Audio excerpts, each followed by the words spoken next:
तो दोस्तों आज हो गया 9 फरवरी 2023 यूपी समेत देश दुनिया की सभी ताज़ा बड़ी खबरें लेकर आए सिर्फ आपके बिजली खबर को शुरू करते हैं। उससे चैनल को अब तक सब्सक्राइब ना किया हो तो आप चैनल सब्सक्राइब कर दें, लाइक कर दें, शेयर कर दें ताकि इसी तरह खबर आप हर रोज देख सकें। चलिए शुरू करते हैं आज की पहली बड़ी खबर। डेमोक्रेटिक आज़ाद पार्टी के अध्यक्ष गुलाम नबी आज़ाद ने बुधवार को जम्मू कश्मीर प्रशासन को उसके अतिक्रमण विरोधी अभियान पर यह कहते हुए चिताया कि यदि मकान एवं छोटी दुकानें गिराई गई तो हड़ताल और पथराव की संस्कृति की वापसी हो सकती है। जम्मू कश्मीर के पूर्व मुख्यमंत्री ने कहा है कि अतिक्रमण विरोधी अभियान से भ्रष्टाचार हो रहा है क्योंकि लोग ये सुनिश्चित करने के लिए राजस्व अधिकारियों को रिश्वत दे रहे हैं कि उनके नाम उन लोगों की सूची में नहीं आए जिन्होंने सरकारी जमीन का अतिक्रमण किया है। लोकसभा में बुधवार को कांग्रेस नेता अधीर रंजन चौधरी और केंद्रीय गृह मंत्री अमित शाह और कानून मंत्री किरण रिजिजू के बीच तीखी नोकझोंक देखने को मिली है। मामला वास्तविक नियंत्रण रेखा यानी एलएसी पर चीन और भारत के बीच संघर्ष से जुड़ा था। कांग्रेस नेता अधीर रंजन चौधरी ने लोकसभा में मांग करते हुए कहा कि हमने संसद में देश में चीनी घुसपैठ पर चर्चा की लगातार अपील की है, लेकिन ऐसा नहीं हुआ। संसद में अपने 1.5 घंटे के भाषण के दौरान प्रधानमंत्री नरेंद्र मोदी द्वारा अडानी से जुड़े सवालों का जवाब नहीं देने को लेकर कांग्रेस ने निशाना साधा है। कांग्रेस नेता राहुल गांधी ने कहा कि प्रधानमंत्री अडानी की रक्षा कर रहे हैं। राज्यसभा से लेकर लोकसभा तक कांग्रेस हिंडनबर्ग रिसर्च द्वारा अडानी समूह को लेकर लगाए गए आरोपों की जांच के लिए संयुक्त संसदीय समिति यानी कि जेपीसी गठित करने की मांग कर रही है।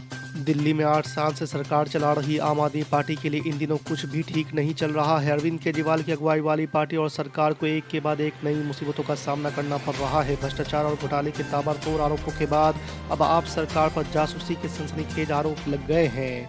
शराब घोटाले की तरह एक बार सवाल तो केजरीवाल की साख पर उठ रहे हैं, लेकिन कानूनी जाल में उप मुख्यमंत्री मनीष सिसोदिया फंसते दिख रहे हैं। शुरुआती जांच के बाद सीबीआई ने एलजी से केस दर्ज करने की अनुमति मांगी है। ड्यूटी के दौरान सोशल मीडिया पर लगे रहने वाले पुलिस कर्मियों पर यूपी की योगी सरकार ने नकेल कस दी है। अब कोई भी पुलिस वाला ड्यूटी के दौरान पर्सनल इस्तेमाल के लिए फेसबुक, इंस्टाग्राम आदि सोशल मीडिया प्लेटफॉर्म का इस्तेमाल नहीं कर सकेगा। ड्यूटी के बाद भी वर्दी में रील बनाने पर रोक लगा दी गई है। आपको बता दें कि कार्यस्थल से सोशल मीडिया के प्लेटफॉर्म पर लाइव टेलीकास्ट को भी प्रतिबंधित कर दिया गया है। योगी सरकार ने बुधवार को पुलिस वालों के लिए सोशल मीडिया की नई पॉलिसी जारी कर दी है। यूपी में शुक्रवार से ग्लोबल इन्वेस्टर समिट होने वाला है। इससे पहले सपा प्रमुख अखिलेश यादव ने केंद्र की मोदी और राज्य की योगी सरकार पर निशाना साधा है। अखिलेश यादव ने कहा कि जब भी उद्योगपतियों से सरकार मिलती है, नुकसान जनता का होता है। 20 लाख करोड़ रुपए निवेश इन्वेस्टर समिट में लाए जा रहे हैं। पहले भी भाजपा सरकार ने डिफेंस एक्सपो के नाम पर बुंदेलखंड में मिसाइल बनाने की बात कही थी, पर वो धरातल पर नहीं उतरी। भाजपा बताए यूपी में कितने उद्योग लगे, कितने को रोजगार दिया गया, ऐसा अखिलेश यादव ने पूछा है। जेडीयू नेता उपेंद्र कुशवाहा ने बुधवार को पार्टी नेतृत्व पर ही सवाल खड़े कर दिए। जेडीयू के राष्ट्रीय और प्रदेश अध्यक्ष ने उन्हें पार्टी का प्राथमिक सदस्य से ज्यादा कुछ नहीं बताया था, जिस पर उन्होंने कहा कि प्राथमिक सदस्य बनकर वो खुश है, लेकिन मुख्यमंत्री नीतीश कुमार, उप मुख्यमंत्री तेजस्वी प्रसाद यादव को राज्य की बागडोर दे रहे हैं। गुप्त सौदा ना तो उन्हें स्वीकार होगा और ना ही पार्टी के नेताओं और कार्यकर्ताओं और ना ही बिहार की जनता को। ऑल इंडिया मजलिस इत्तेहाद मुस्लिमीन के प्रमुख असदुद्दीन ओवैसी ने बुधवार को गौतम अडानी मामले में प्रधानमंत्री नरेंद्र मोदी और बीजेपी पर निशाना साधा है। उन्होंने कहा कि यदि हिंडनबर्ग भारत में होता तो उसे यूएपीए का सामना करना पड़ता। आपको बता दें कि साथ ही असदुद्दीन ओवैसी ने पूछा है कि क्या प्रधानमंत्री नरेंद्र मोदी चीनी घुसपैठ के बारे में बोलेंगे, क्या बिल्किस बानो को न्याय मिलेगा। असदुद्दीन ओवैसी ने केंद्रीय बजट 2023 में अल्पसंख्यक योजनाओं के लिए धन में कटौती के लिए भी भाजपा सरकार पर निशाना साधा है।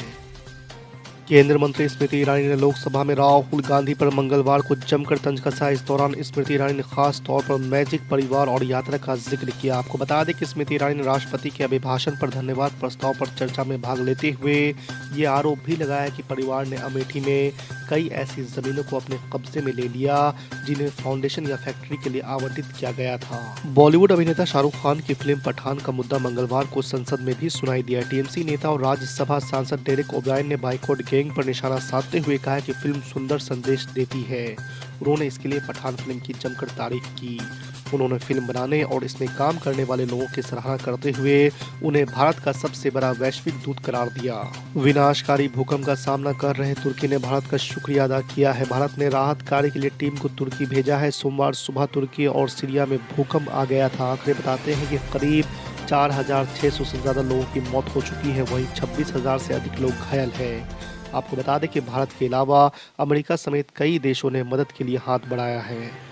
दिल्ली हाई कोर्ट ने मंगलवार को धन शोधन मामले में जेल में बंद आम आदमी पार्टी के मंत्री सत्येंद्र जैन समेत 3 आरोपियों की कथित भूमिका को ईडी से स्पष्ट करने को कहा है। तीनों आरोपियों ने इस मामले में जमानत देने का अनुरोध किया है। आपको बता दें कि न्यायमूर्ति दिनेश कुमार शर्मा आरोपियों की जमानत याचिकाओं से जुड़ी दलीलों पर सुनवाई कर रहे थे। बिहार के हाजी इस साल गया से हज यात्रा कर सकेंगे, जिसके लिए अल्पसंख्यक कार्य मंत्रालय द्वारा नई हज पॉलिसी की घोषणा कर दी गई है। इसके तहत हज यात्रियों के लिए आयु सीमा खत्म कर दी गई है। ये जानकारी बिहार राज्य हज समिति के अध्यक्ष अलहाज अब्दुल हक ने दी है।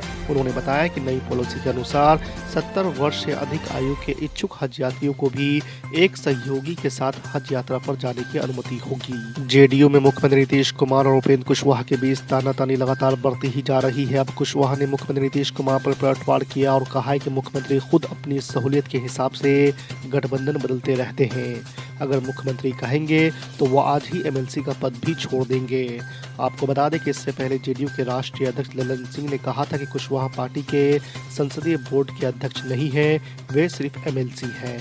उत्तराखंड के हल्द्वानी के वनभूलपुरा में रेलवे की जमीन पर बसने वाले लोगों को मई तक राहत की सांस मिल गई है। सुप्रीम कोर्ट ने मंगलवार को कहा है कि वो हल्द्वानी में रेलवे की 29 एकड़ जमीन से अतिक्रमण हटाने के उत्तराखंड हाई कोर्ट के आदेश को चुनौती देने वाली याचिकाओं पर मई महीने में सुनवाई करेगा। आपको बता दें कि इन याचिकाओं पर पिछले महीने हुई सुनवाई के दौरान उच्चतम न्यायालय ने उच्च न्यायालय के आदेश पर रोक लगा दी थी। ऑल इंडिया मजलिस इत्तेहादुल मुस्लिमीन के प्रमुख असदुद्दीन ओवैसी 19 फरवरी को टोंक में बड़ी जनसभा करने वाले हैं। यहां वो लोगों के साथ नमाज भी अदा करेंगे। पार्टी की ओर से स्टेट कन्वीनर जमील कुरैशी ने कहा है कि हम उन सीटों पर नजर रखे हुए हैं जहां पार्टी को चुनाव लड़ना है। राजस्थान में हमारे 1 लाख से ज्यादा एक्टिव कार्यकर्ता है। असदुद्दीन ओवैसी 2 दिन के राजस्थान दौरे पर आ रहे हैं। 18 और 19 फरवरी के दौरे में वे पूर्वी राजस्थान में कई जगह समर्थकों को संबोधित करेंगे। पश्चिम बंगाल के भाजपा विधायक सुमन कांजीलाल रविवार को तृणमूल कांग्रेस में शामिल हो गए हैं। कांजीलाल ने बीजेपी छोड़कर टीएमसी का दामन ऐसे समय थामा है जब राज्य में इस वर्ष पंचायत चुनाव होने हैं। टीएमसी के राष्ट्रीय महासचिव अभिषेक बनर्जी ने राज्य के उत्तरी हिस्से में अलीपुर द्वार के विधायक कांजीलाल को पार्टी का झंडा सौंपा। आपको बता दें कि भाजपा के प्रदेश प्रवक्ता समीक भट्टाचार्य ने कहा कि कांजीलाल के पार्टी छोड़ने और भ्रष्ट संगठन में शामिल होने से पार्टी पर कोई असर नहीं पड़ेगा। सपा नेता स्वामी प्रसाद मौर्य के रामचरितमानस पर दिए बयान के बाद से यूपी में चल रहा घमासान तेज होने के साथ ही वार पलटवार भी आक्रामक होते जा रहा है। आगरा में रविवार को सपा प्रमुख अखिलेश यादव ने कहा कि रामचरितमानस से किसी को शिकायत नहीं है, लेकिन जो गलत है वो गलत है।